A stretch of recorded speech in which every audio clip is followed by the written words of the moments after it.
Hi everyone, this is Chris McGowan, aka Chris, aka Pretty Little Liars. Wow, Pretty Little Liars, Pretty Little Liars watcher. I broke my rule a tiny bit this week. I did Google something regarding this episode because I was very confused when I first started watching this. I was so confused. So I won't tell you what I Googled. I think that'll be clear later on in the podcast what I Googled. But it's worth noting. I mean, we'll get into it, but I was like, what is happening here? And as a general consumer of media, I do recall, and please correct me if I'm wrong, fans, but at the time, and probably still to a degree, Freeform/ABC Family used to have these themed things, right? They have the 25 days till Christmas, right? Don't they have that? I'm sure they do something for Valentine's Day, and I'm assuming they do something around Halloween. And so, because it didn't happen the first season, unless I'm hallucinating, as a show on the network, they must have gone to Pretty Little Liars and said, hey, we would love to do a Halloween episode. And the writers probably looked at them blankly, looked at their executive producers and said, we're still in the first year of their school, and there is no way we can pretend that Halloween is happening in April. And so, I'm imagining a lot of stares, and then someone had the idea. How about we go back in time? Chris watches Pretty Little Liars. Chris watches Pretty Little Liars. Chris watches Pretty Little Liars, so he can help you figure out who's A. All right, so here we are, Season 2, Episode 13, The First Secret. Now, with a title like The First Secret, without Googling, I say to myself, Chris, there must be more than one secret. The first thing that I noticed wrong or different, no previously on. And I'm not going to previously on anything because this is outside of our timeline. So no previously on. And we have Allison De Laurentiis featured heavily throughout this episode. She is pretty much the main protagonist, if you will, this entire episode. And I guess I should say this right now. And I realize what I'm about to say is a bit of a cheat. For those of you who have watched Veronica Mars, there's actually a similar kind of setup.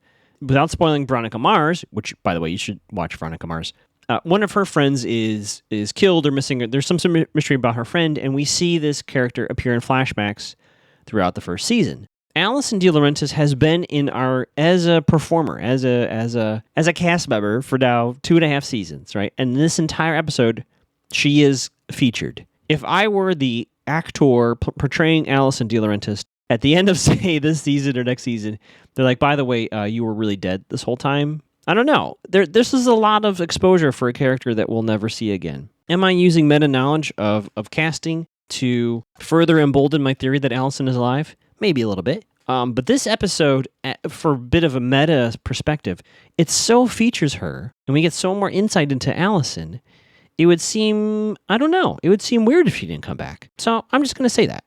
But we'll pretend that I don't have that information. We'll pretend that we don't have the real knowledge that she has a lot of lines this season so far. So this is Allison's story. It's like a voiceover, and we eventually fade up to Hannah and Allison. And this little boy, I wrote something weird in my notes, but it's like a little kid in this kitchen. And she's telling a story about twins and how one twin ended up murdering their twin. It's supposed to be like a spooky story, right? And I guess the parents come home and the twin says something creepy, and the kid's like, ah.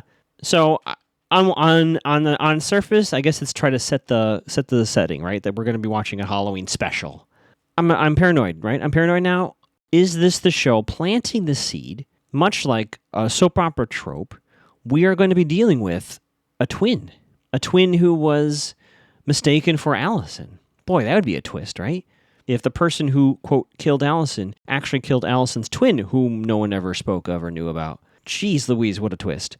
But the seed has been planted here. It's in the world. If it were to happen now, I would not be as shocked as I would if they just pulled it out of their behinds. So this little spooky special, and then we see the text on the screen. Rosewood, Pennsylvania, October 28th, 2008. I'm assuming this is when Allison goes missing in the summer. Right? Am I right? Like September 1st, if I'm remembering correctly as I record. I should have wrote this down. So this is the Halloween before she goes missing. We have pink hair Arya confirming our flashback status. A little chat about costume. And it's the 5 of them. It's Allison and the 4 of them, the original posse. Something mentioned about a big butt. Emily gets a text from Ben. Ben sucks, as we know. She was going to be sexy cop, but she chooses to be a Native American costume, which, sorry to report, I'm assuming you've watched this, incredibly offensive. And a quick sidebar on that, I was like, this is 2008, 2010. Did no one on staff say, hey, should we have a character on the show dressed in this kind of a costume? Is that offensive? Is that going to be an issue? It is shocked me a little bit that no one said anything at the time, but that's a little naive of me. I literally this week, having watched this week, there's literally a story about I believe it's a Texas high school that has offensive costumes, cheerleading costumes and chants and all that stuff. So this is 2022 that we're still dealing with this. So I should not be so naive. It still is a little shocking to me as a 2022 viewer that literally nobody, from costumer to producers to executives, no one hit the pause button and said, is this a good idea? But just letting you know, that happens. She wears this costume later on. So they're walking down the street, I'm assuming on their way to school, and guess who motherfucking drives up? Noel Kahn and his goons. In fact, I believe they probably pulled the same goons that he had from season 1. So this whole car is full of his little jock buddies. And I wrote my notes, slight threat of violence from Noel, which is not surprising. It's done to be kind of flirty, I guess, but I don't like him, so I do not interpret it as flirty. And it seems like he and Allison are...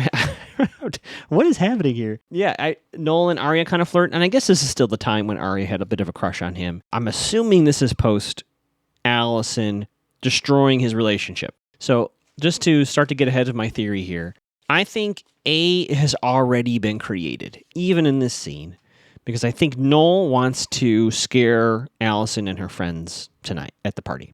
That's what I think. But that's obviously not said. So everyone is invited to Noel's party, and there's a little bit of like, oh my goodness, we're invited to Noel Kahn's party. They're on their way to school, and they go by a creepy house, and it looks like someone's inside there. They're just talking about this creepy house. The door opens. I don't know, and then outside we see a sanatorium van. Now, in doing this recording, having thought about the episode that we're about to see where things go down in this house later on, I can't make any sense of what this is. Part of me feels like it's just the show trying to make a spooky Halloween episode. I'm not really putting too much into this little scene. Maybe there's something down the line. I'll remember the sanatorium name and that house, but it seems so outside of the show's realm. I had no, Cut to Emily and Toby. We see Toby unloading some sort of van.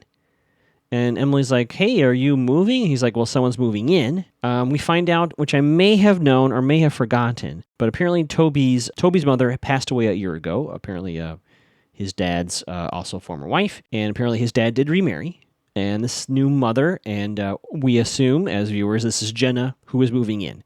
So this is extremely recent, this whole Jenna Toby stuff, right? Cut to a Halloween shop, and this entire scene felt like someone binge watched, and I don't mean this in a negative way, but it does feel like someone binge watched the entire Scream series, because it looks like a Scream moment.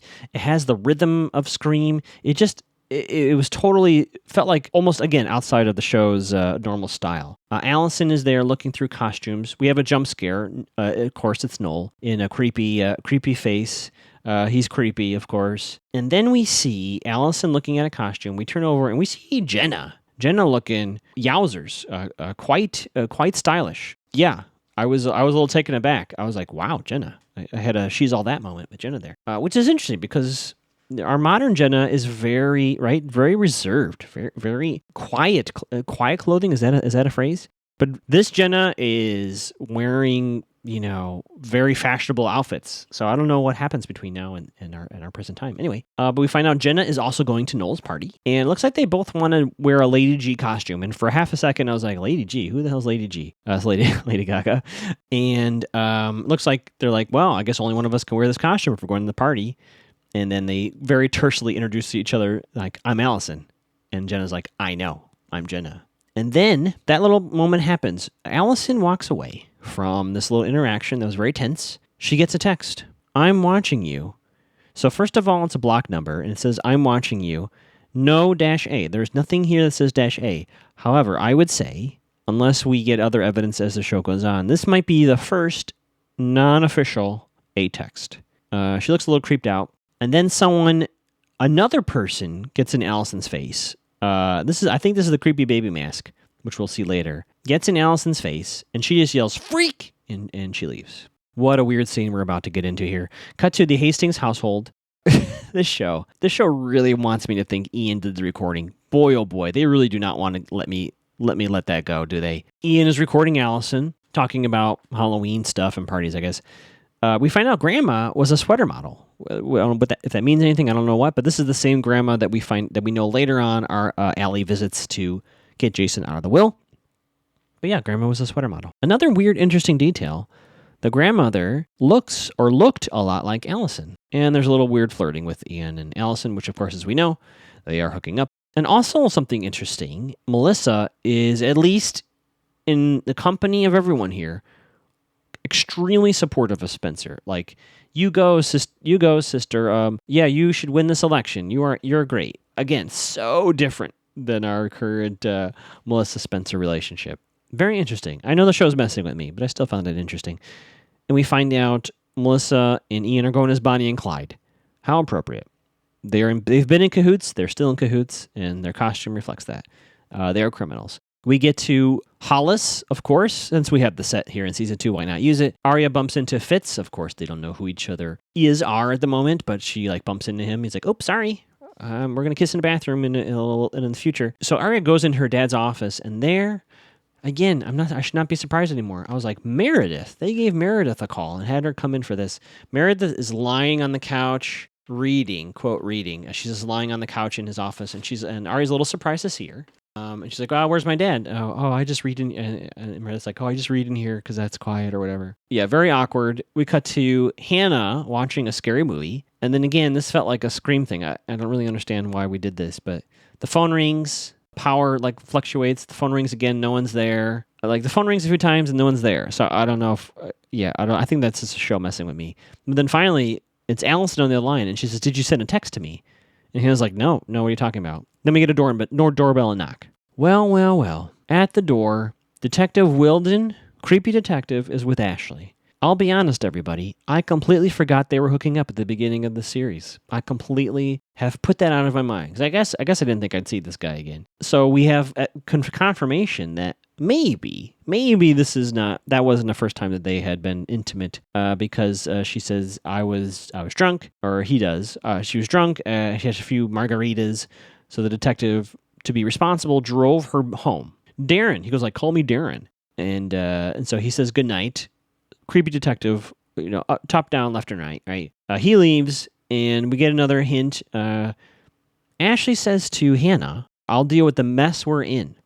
So I think this is still the money issues, right? This is still the money issues that we saw in season 1. And here's something else. At least Hannah, I don't know if Ashley does this, but Hannah blames this mess that we're in, quotes, on her father. Dad rotten hell. So at least Hannah blames Tom. This is me interpreting what's happening here, because there's a lot of words not said, but I am interpreting that the mess we're in has to do with the money, and that because Tom left, that caused this money issue. And Hannah's very upset about that, very angry about that. Mom lays down on her side, which is how you're supposed to lie down when you've had too much to drink. And then Hannah says something like she's ugly, which I assume has to references Isabel. We don't have those words said out loud, but that's what I am going to assume. We cut to school, and Spencer is campaigning. Spencer has this little nerdy look going on. I don't know. I don't really see it as nerdy, but she has these glasses, which I don't think I've seen her wear, or very rarely wear. And then we're at the cafeteria, and apparently Ben, who he's still with Emily at this point, is telling everyone he and Emily had sex. And Emily does this thing where she doesn't deny it, and so all the other liars, as they join one by one, go, "Oh my goodness, Emily is the first one to lose her virginity." And they're all like, "Yay," whatever. Allison does join. Mona comes over, and she wants to take a seat and join them. Allison is, of course, mean to Mona, as she is wont to do. And we see Mona, in her nerdy phase, walk over to another table and sit down. And then the show very clearly shows Mona, and guess who's at the nerdy table? Lucas. I wrote in my notes, in all caps, A. This is the start of A. Mona and Lucas are forming the team. It's like the reverse Avengers, isn't it?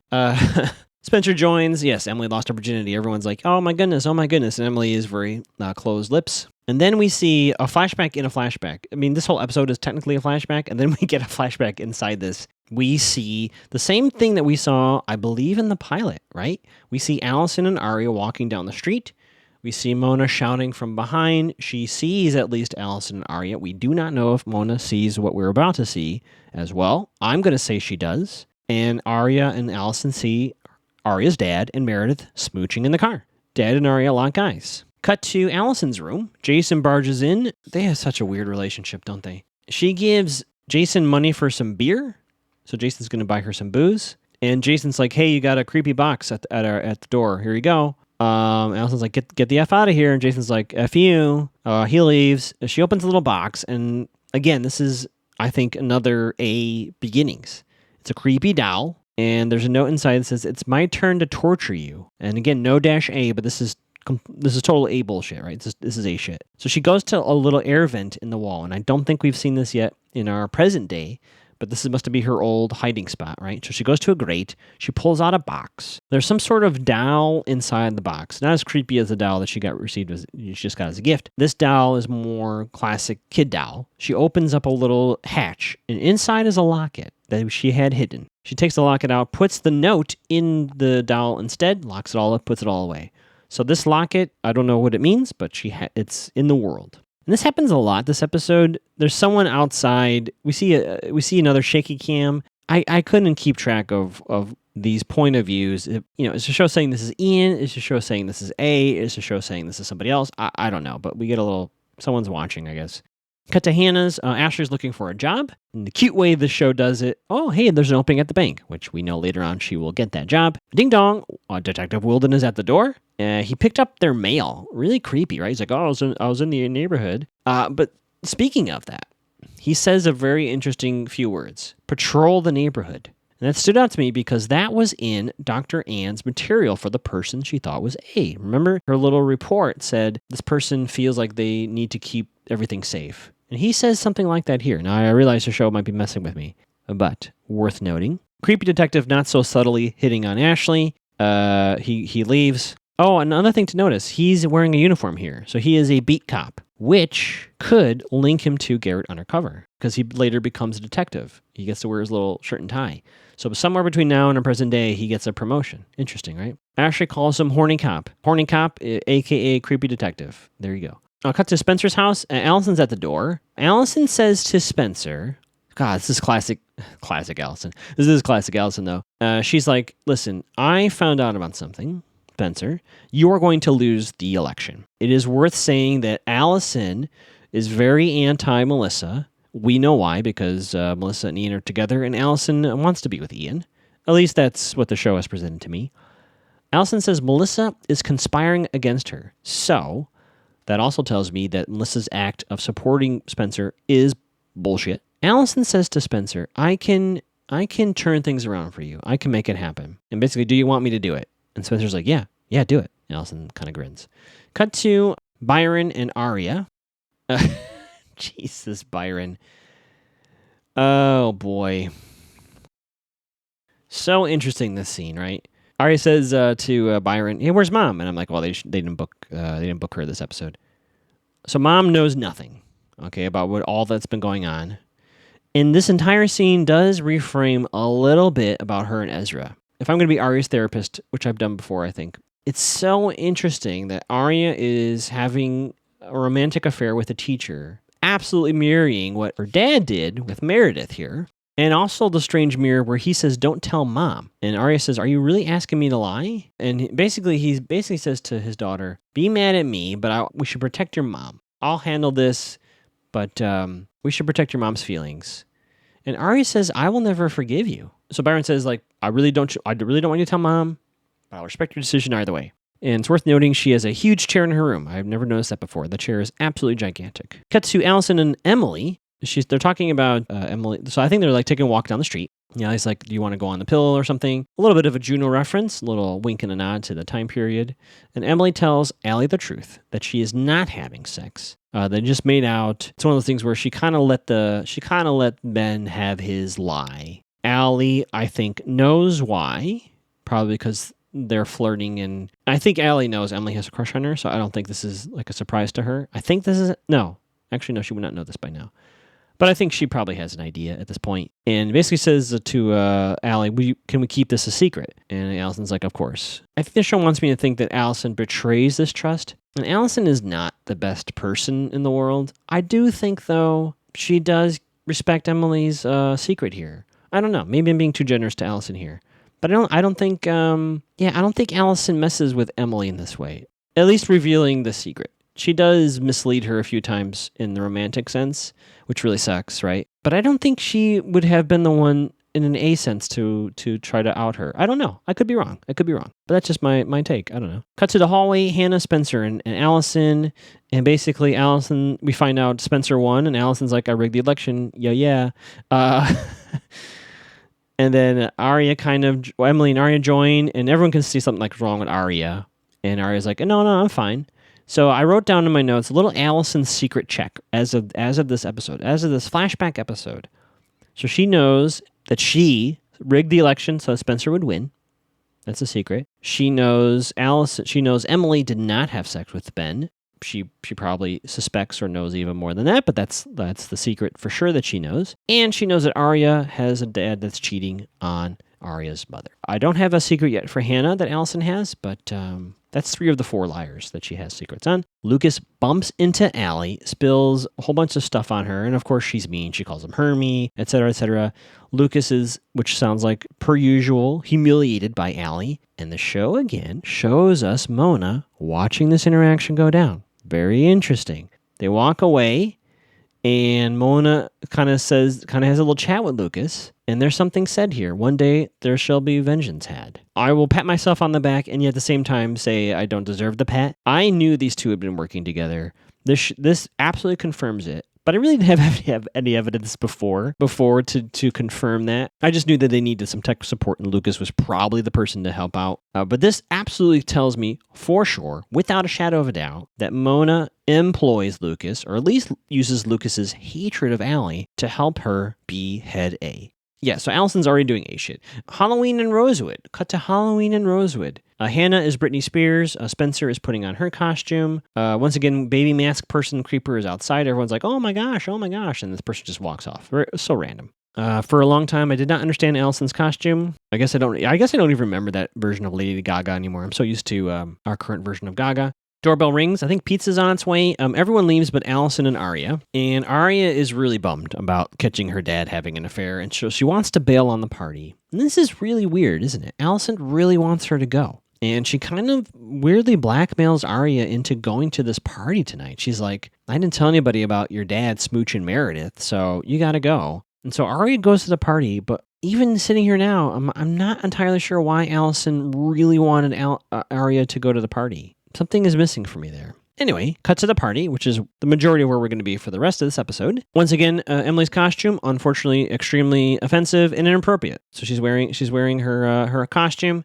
Noel is a gynecologist, of course. What a creep, right? Spencer, Mary Queen of Scots. And then I read my notes. Oh, Allison is Lady Gaga. We have creepy baby. This creepy baby person pops up all throughout this. So there's a creepy baby that's kind of behind Allison, and they kind of walk away, which is, I don't know. I guess creepy. And then we see Jenna as Gaga in a very spicy costume. Again, I'm not used to seeing Jenna this outgoing. She's very extroverted here. And she is chatting, guess what, with Noel. So now we have our Jenna-Noel connection. I will say this, the creepy baby, at least right now, is not Noel or Jenna. We do later see Lucas wearing one of these costumes, but there's multiple people wearing this creepy baby mask. Weird, right?